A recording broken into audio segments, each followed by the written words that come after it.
It's a bleak winter's night, but hundreds of people are turning out to see one of silent cinema's greatest comedians. But others don't know what they're missing. No. Not Buster Keaton, was it? It's probably some... Is it Charlie Chaplin? Lloyd. That's it, yeah. That's Lloyd, yeah. I'm sitting here backstage in the Colston Hall, Bristol. There's about 5 minutes to go before the show starts. We're showing Safety Last, Harold Lloyd hanging off a clock. There's over 1,000 people out there. This film was made over 80 years ago, and yet, if you put it on a big screen, people will flock to see it. Harold Lloyd was one of the biggest box office stars of the 1920s, and he wooed his audiences by thrilling them. Harold Lloyd's basic techniques are what we still work to today, because height and skyscrapers are the very basis of people's primeval fear. But it wasn't just hair-raising stunts that made Harold such a success. It was the unique way he combined thrills with romance and laughs that earned him his place as one of the kings of the silent screen. But none of this came naturally to Harold Lloyd, and his route to the top was as hard a struggle as any of his spectacular climbs. Tonight I'm going to show you how he achieved his stunts and through sheer willpower and effort turned himself from a movie extra into one of the greatest comedians the cinema has ever seen. The image of Harold Lloyd dangling from a clock is one of the most famous of all silent film images. He's a young man who ends up climbing a skyscraper by mistake. Harold's own life story mirrors the plot of one of his films. A man who's not a particularly gifted comedian ends up becoming a world-famous comedian. It's a triumph against the odds, a bit like climbing that skyscraper.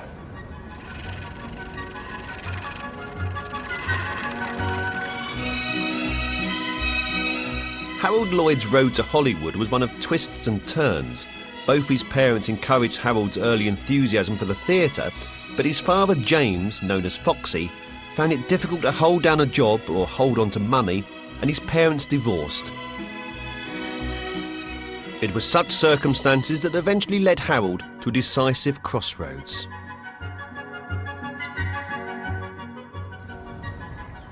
Harold often told this story.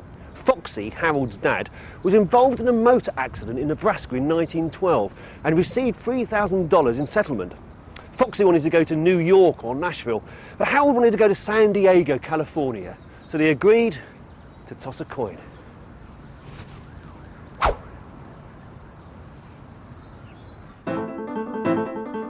The result was Harold took the road to California and got some bit parts as a film extra. Here he is as an Indian waiter, a tribal dancer, and Italian fruit vendor. He was so hungry for a break that he came up with a brilliant ruse to get taken on. Harold realised that those wearing grease paint seemed to always be admitted to the studio, and so he daubed on some makeup and just walked in. Inside, Harold met another film extra, Hal Roach. Roach was a dull actor, but a sharp businessman. In 1913, Lloyd and Roach made the momentous decision that one day they would make movies together. It must have been quite a surreal moment, the two of them in Hollywood, sitting on the bench, working as extras. Roach said, "Someday I'm going to make a movie. I'm going to make a comedy. People always love to laugh, and there's always room for real comedy, and when I do, Harold, you'll be in it." Roach was as good as his word, but there's more to Harold's story than that. The way he developed as a comedian and made it to the top of his profession really intrigues me, and I'm keen to examine and share Harold's journey with new audiences. Thank you very much, thank you. Now, Harold Lloyd is different from every other silent clown we've featured in Charlie Chaplin, Buster Keaton, Laurel and Hardy. Harold Lloyd had never been a comedian. He had not, his ambition when he was growing up was to be an actor. His best friend, Hal Roach, is a producer, gets some money together, they make a film. The comedian's not very funny, the comedian gets sacked, Hal Roach says to Harold Lloyd, "You can be the comedian." And Harold Lloyd says, great, that's fine.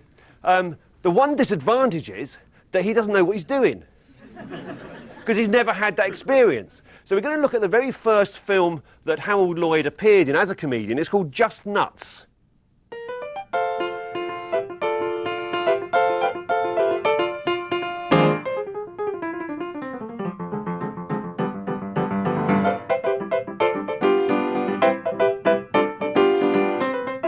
a simple character that Harold Lloyd's playing there. He's playing a character called Willie Work. The answer is no, he didn't. You can see what Harold Lloyd's doing there. Basically, he's impersonating Charlie Chaplin. And in 1915, this was not a bad idea at all, because 1915, Chaplin was at the height of his considerable fame, because everybody wanted to see Chaplin films in 1915. Even if Chaplin wasn't in them, it didn't matter. As long as it looked like Charlie Chaplin, that's what exhibitors wanted. And so basically what Harold there was following the trend of the day.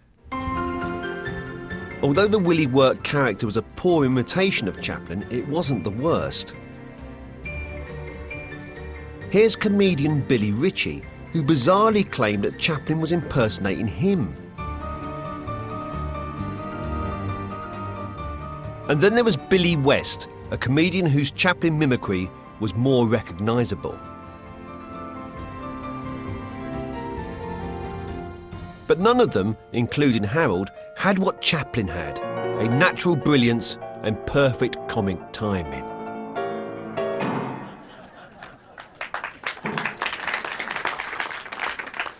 So Harold Lloyd's got to think again.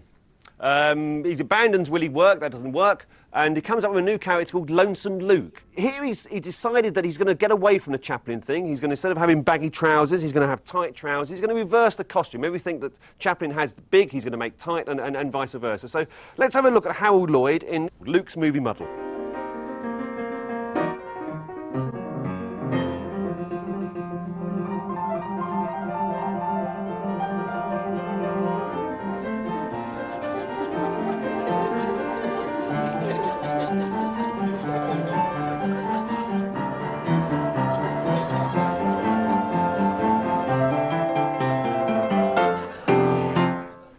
The thing is, of course, it's Charlie Chaplin again. He's called him Lonesome Luke, but he's still really, basically, he's playing the Chaplin character. And he realises after a while, Harold Lloyd realises that you can't out-Chaplin Chaplin. So Harold came up with a simple but life-changing prop. The thing about glasses is they can completely change your appearance. Harold Lloyd realised this. When he put a pair of these on, suddenly a unique comedy character was born. Unlike the other comedians, they specialise in grotesques, this made Harold look like an ordinary man in the street. I'll show you what I mean. This is how glasses can change your appearance. Look. Harry Potter and the ophthalmic opticians.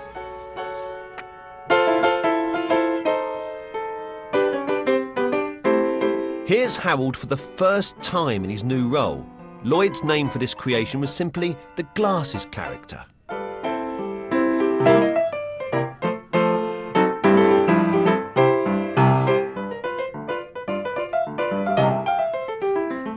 The Glasses character had been long in coming, but it was exactly what Harold Lloyd had been looking for.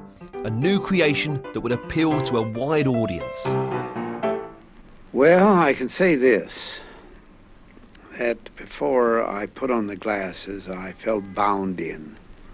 I was very much like a whole group of others. It wasn't until I put on the glasses that I felt a certain feeling of being free. I could do now what I wanted. I had my own individual character.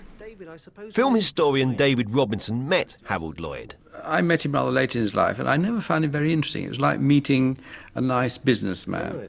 And in fact, Hal Roach, who produced him, used to say that he wasn't a comedian. He was a great actor, being comic. He's quite straight, isn't he? He's not an eccentric like Chaplin or indeed like Keaton. He doesn't stand out from the crowd, does he? And that almost became his defining quality, the fact that he was almost like a romantic lead. Yes, I mean, the others were all extraordinary. He was ordinary. You know, if you'd seen the others coming along the street, you'd have crossed the road. But Harold Lloyd, you wouldn't have noticed. His shoes were nicely polished and his jacket done up. He was indeed the nerd next door.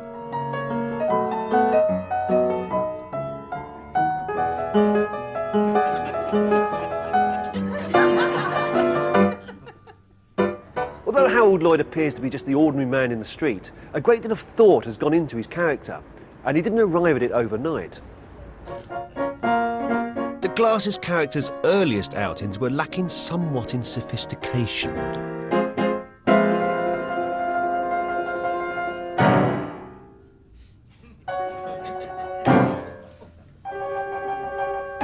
Harold realised he had to find a way to refine his gags and storylines.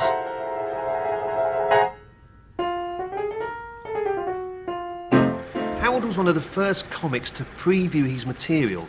He would show a film to a cinema audience in order to gauge their reactions. He very much needed to do this. Unlike Charlie Chaplin, Buster Keaton, Stan Laurel, Harold really had very little experience of appearing in front of live audiences. He needed to find out what they found funny. To that end, he would have members of his staff distributed around the cinema, all with one of these forms and a stopwatch. This is a laugh sheet. Here you have a description of the action and a kind of laugh it might get. Titter, chuckle, laugh, outburst, scream, screech, then how long the actual laugh existed. Based on this, he would go back and reshoot a sequence if he thought he could improve it. Very scientific. Very Lloyd. We've previewed it several times, so we're very hopeful that we've got something that the public is going to like. And of course, that's a prime feature with me because I think, like all comics, we hate to bore our audience, and unless I feel that they want it to respond to it, and it's something that's going to fit in, I'd rather put them back on the shelf. Harold's method soon saw the content and the humour of his films change.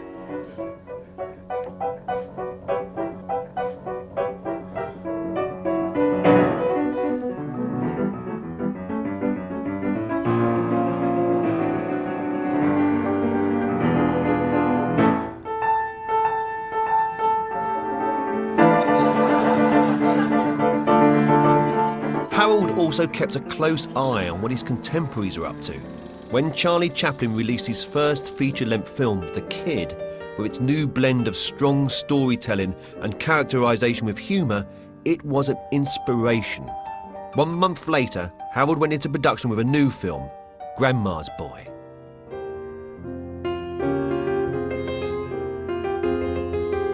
It was a character-led picture and held together by a strong plot. But when Harold came to preview it, the audience just didn't find it funny.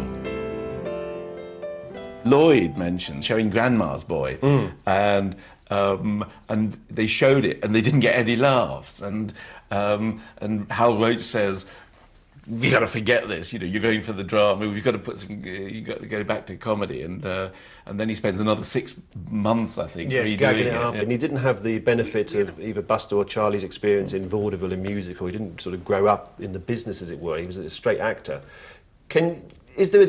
What's the difference between an actor and a comedian? For me, I think a comedian is somebody who has stood up in front of an audience and can keep an audience entertained and amused, which is something I've never done. I'm dead scared. I'm terrified of doing what you do, Paul. Yes. That to me is being a comedian. Whereas an actor, it's like Hal Roach said. Lloyd is acting being a comic, and so he's acting funny. I mean, I'm terrible when I act. I overplay like mad. I try not to, but it's. But it's really compelled. It's panto in the end. Yes. After more shooting and adding more gags to the film, Grandma's Boy was a commercial success. Even Charlie Chaplin described it as one of the best constructed screenplays he had ever seen. One of the finest scenes features Harold courting his sweetheart, unaware that his jacket is full of mothballs.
Over the next decade, Harold Lloyd's films would gross more money than those of Buster Keaton and Charlie Chaplin.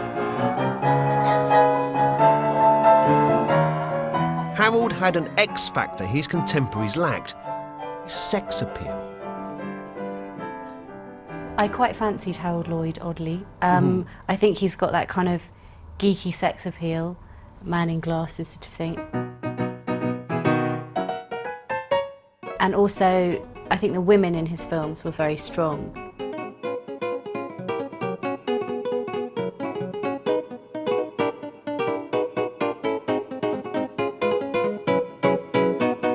But I think there is something kind of attractive about him. I believe him as a person, despite the fact that he looks sort of slightly mad.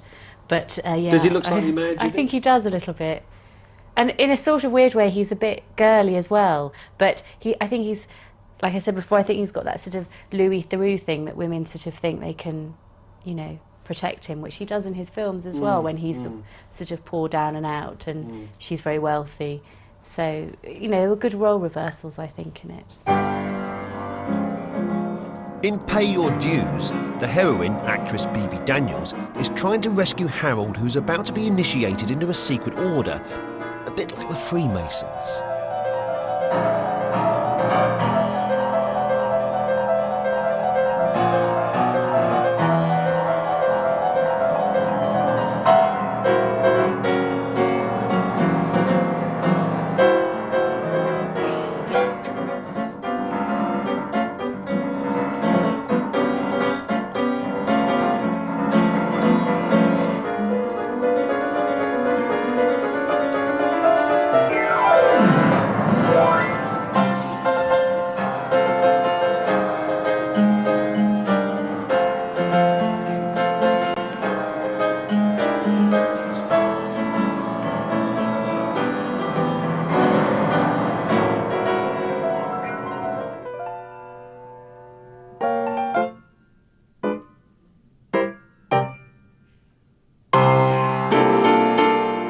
Typically, Harold delivers the romantic ending his audiences were coming to expect from him.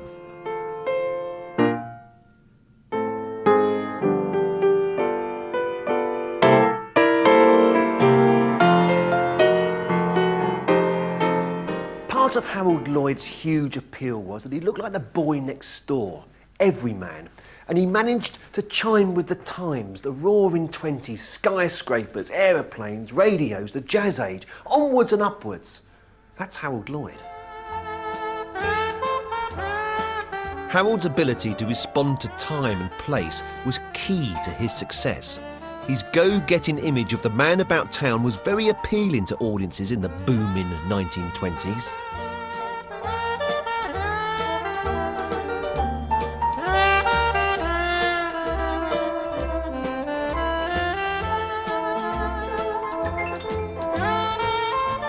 With motor cars still a novelty, here we see Lloyd exploiting their comic potential by speeding up the film to enhance the gag.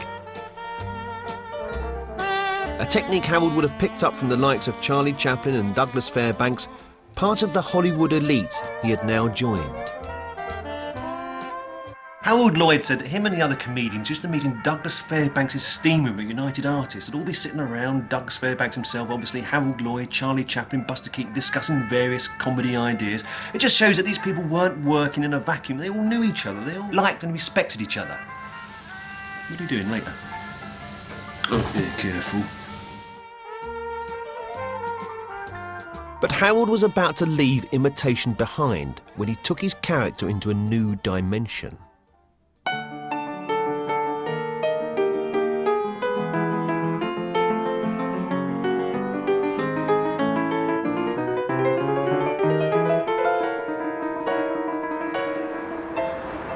Harold Lloyd did most of his own stunts, but how did he do them? I'm going to show you.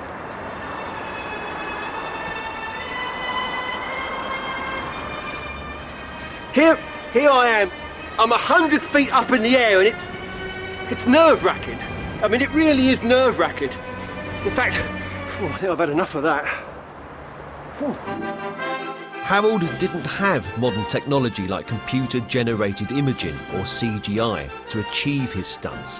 Yet one of the most celebrated and respected stuntmen in contemporary cinema, Vic Armstrong, cites Harold Lloyd as being one of the main influences on stunt work today.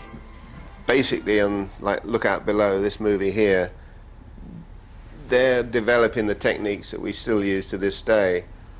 A lot of this was shot above what they had in those days was a terrace, which gave an angle into the street, for instance. In here, you're looking down into the street, and yet they've still got a platform that they could get cameras and cranes on and actually photograph the action from. And it was also a situation that the audience reacted to and got excited by and thrilled by. And audiences still love to be thrilled. On behalf of Bristol Silence, may I bid you a very warm welcome indeed to Paul Mертон's silent comedy Mayhem. He's whipping him up into a coma. Ladies and gentlemen, welcome. I can't go on.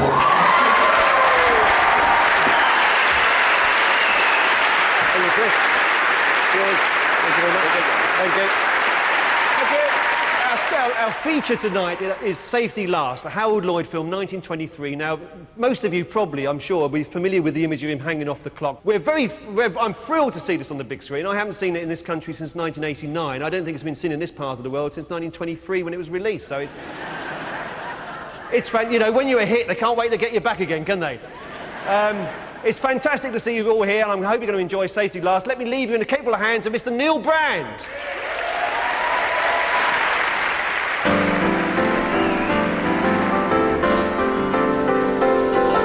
In Safety Last, Harold wants to make enough money to marry the girl he loves, but in a mix-up, takes the place of a man who has agreed to climb a building as a stunt.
That's extraordinary, isn't it? One day, you know, that guy's not going to get that rope.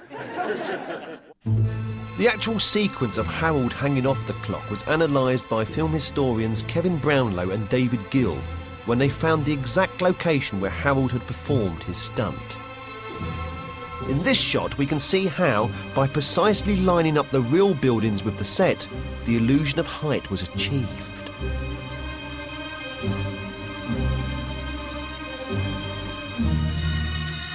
But some shots of scaling the building were inspired by a real-life incident which Harold had witnessed.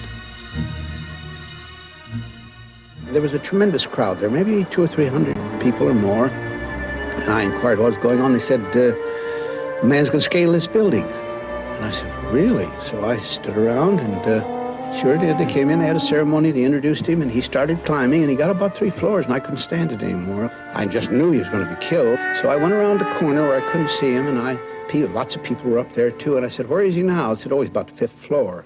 So I peeked around and waited until he finally got to the top. And of course, the crowd were absolutely thrilled, and it had such a reaction on this group of people and on myself that I said, well, now, if it can have that, and you do it properly on the screen, it should have the same results. The human fly was Bill Struthers, and Harold gave Bill a part in Safety Last to show off his skills. Bill Struthers, he was the guy that I think prompted the climb up the wall for the clock face and everything else. He was obviously a person that had an inbuilt talent, a guy that was the human fly type character, and Harold Lloyd saw this and realized that this would be something that would be very saleable, very photographable, and be great for a movie.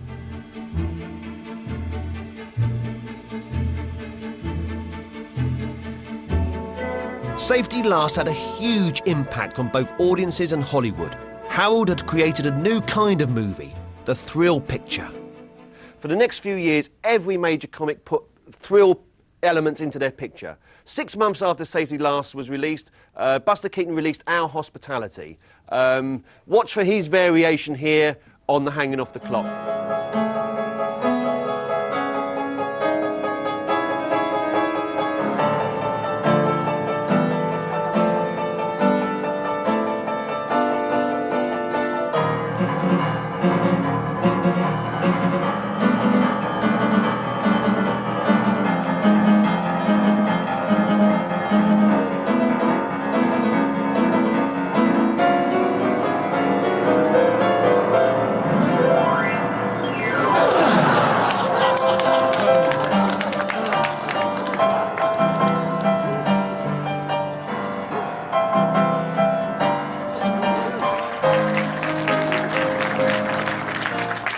These guys are very competitive guys. Buster Keaton, Harold Lloyd, Charlie Chaplin, they all knew each other. And I can imagine Buster, you know, coming to, well, like, how can you top hanging off the side of a clock, the side of a building? Well, I don't know, rescuing a girl upside down by a waterfall?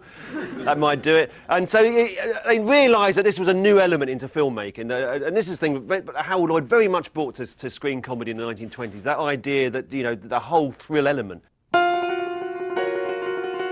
Whilst Buster Keaton played on the spectacular, Laurel and Hardy played the spectacle of height for laughs.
Let's go back a little bit, and let's have a look now at Harold Lloyd short called Billy Blazes Esquire.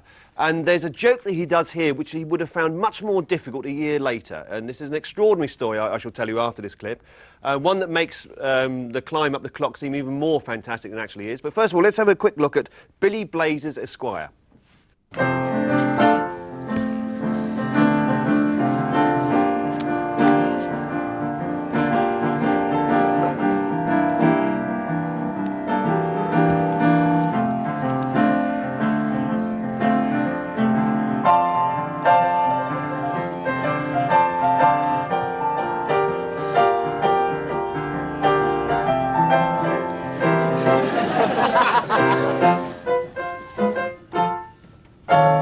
So, rolling a cigarette in his right hand. This is the most extraordinary story. It's almost hard to credit this happened. A few months after that film was made, doing some publicity shots. Fake bomb, one of those round bombs with bomb written on it, little fuse comes up, you know, gag, light the cigarette with the fuse. Takes several pictures, puts the bomb down. What should be a fake bomb has got real explosives in it and goes off, just as he puts his hand down here. He's blinded in one eye, he loses the finger and thumb of his right hand. So when you see him climbing in Safety Last, he's only got that much of his hand there.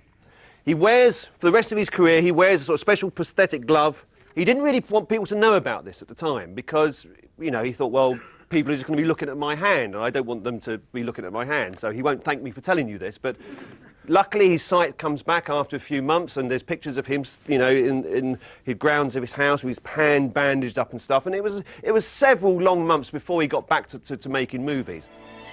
With his injured and disguised gloved hand, Harold continued to scale buildings and perform his stunts. He made over 300 films in his lifetime, but staggeringly, only 5 of these were thrill pictures.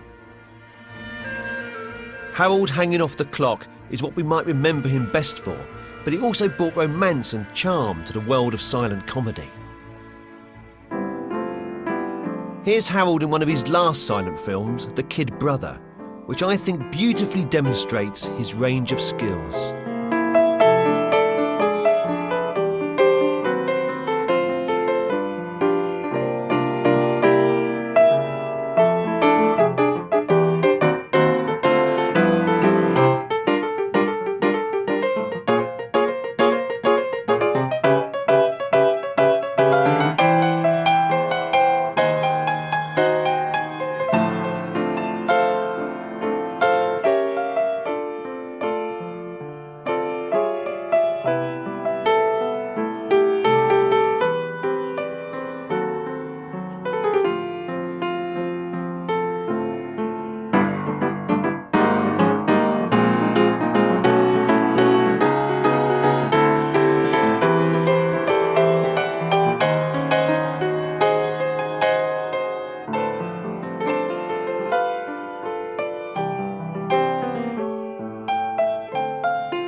During this series, we've been looking at the very best of silent comedy. And thanks to DVD, we now have the opportunity to watch these magnificent comedians time and time again. And I believe that the films that were funny 80 years ago are still funny today. And perhaps even in 100 years' time, people will still be laughing at these movies, no matter what format they're shown on. As long as people love to laugh, they'll always love these films. It's broken. That's it. Kick him up the arse. Go on!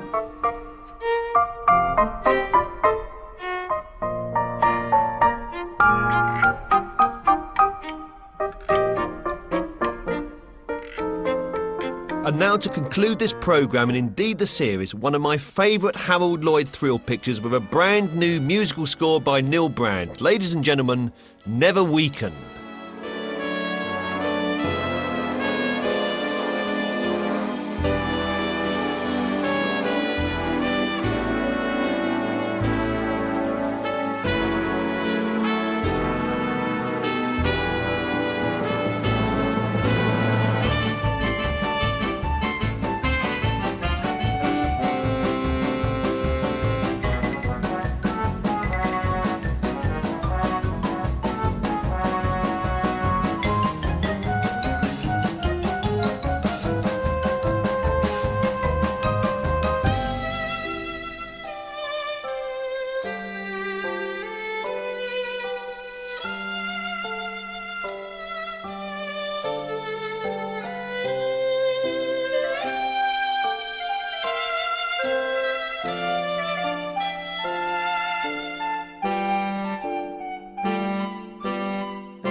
Ladies and gentlemen, that has been Paul Mертon's Silent Clowns. Thank you for watching. Goodbye.